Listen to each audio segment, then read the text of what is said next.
緒に勉強します。でも今日は子供がいません。そう昨日もいませんでした。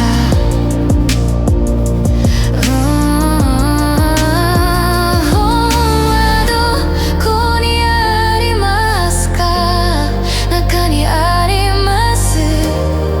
上の方です。上にあります。下にもあります。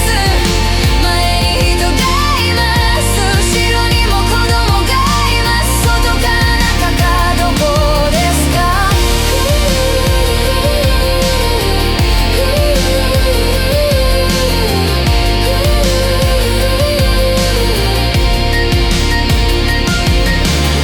ちらの方に大学があります。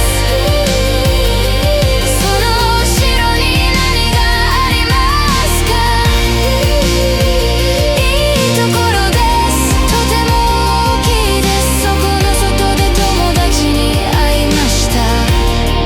私もそこが好きです。上にあります。下にもあります。前に人がいます。後